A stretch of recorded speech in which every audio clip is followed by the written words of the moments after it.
This is part 2 of our Frank Dux interview. Part 2.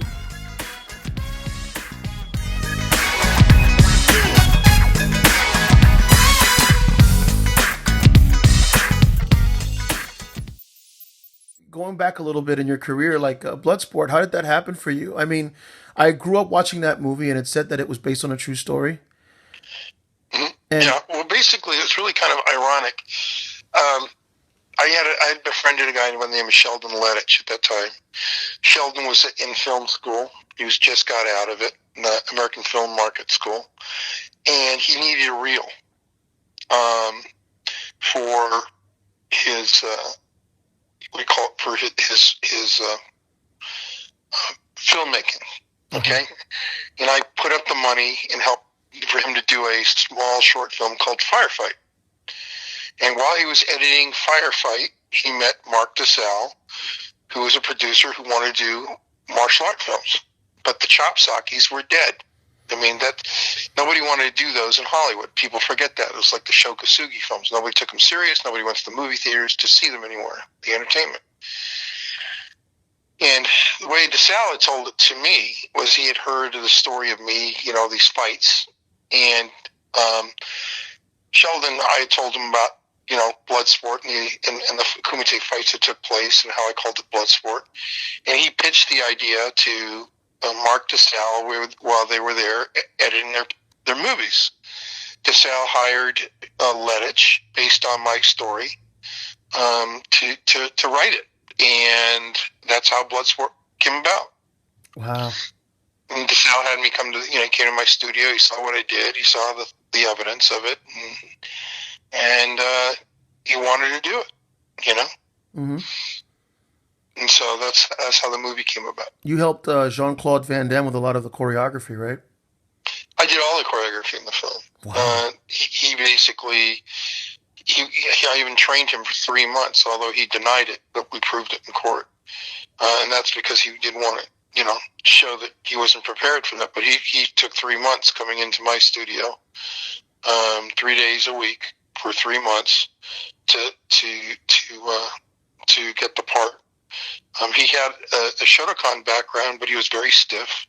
He had some good moves, which, to work with. But I had studied filmmaking in college. I had a degree from, I have was on the, what do you call it, Broadcasting Honor Society for like radio TV film called Alpha Epsilon Rho. I was mentored by Huey Kearns, who taught Bruce Lee movie making. And so I knew all the tricks that Lee used, and then I knew some more because of my filmmaking background in college. Mm. So I used that, and partly that I learned also from Huey Kearns directly. He mentored me and Red Morgan. Red Morgan is another Stuntman Hall of Famer. And I came up with an idea of, instead of changing the film speed, change the shutter speed to make someone look faster. Mm. Interesting. And smoother. And so I met with David Worth, and we would get together in his room, and we reinvented the way you shot action scenes. And that's why Bloodsport had such a different feel.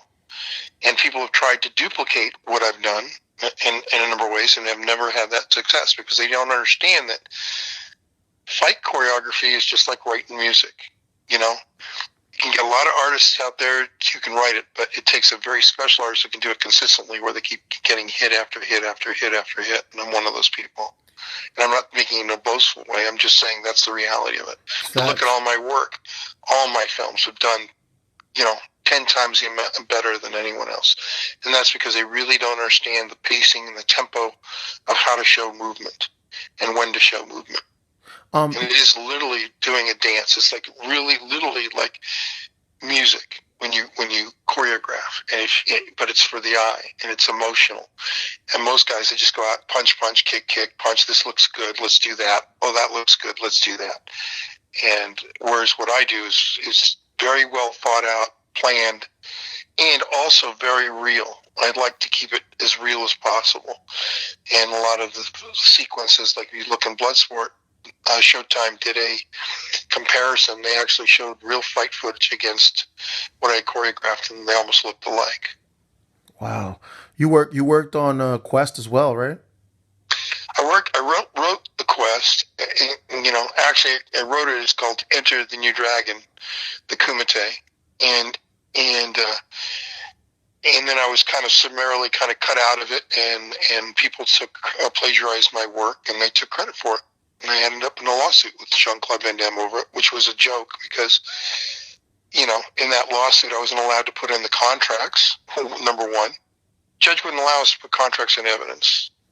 He never allowed me a single impeachment or rebuttal witness. He'd let the other side there, and he even allowed the other side's witnesses to sit in the courtroom to hear each other testify, and prevented my witnesses from giving testimony. He actually prevented them. Oh man. Oh So man. it was a joke. The whole trial was a joke. And that's when I realized the power of Hollywood, because I realized had I won that case, it would have changed several things. Number one, I was fighting for gross points because that's what I was promised. And that would have opened the door for writers getting gross points. And the studios wouldn't have anything to do with that. They were freaking out. So they obviously, in my mind, paid off the judge. And he made a comment actually asking for a payoff when the court was going on, just before it went off. He says, "Well, where were you guys when I was running for such and such judge position?" In other words, he was making a suggestion like, take care of me and basically, for my publicity and this and that, and I'll take care of you.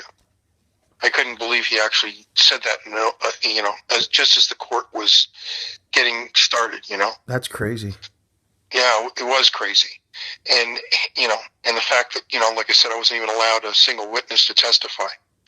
You know, he kept my witnesses from testifying, or he limited the scope of the testimony. I wasn't even allowed to answer the question. Like they would do things like so underhandedly, like they'd have the defense attorney or John Claude's attorney would say, "Why did you wait so long, to file this case, whatever?"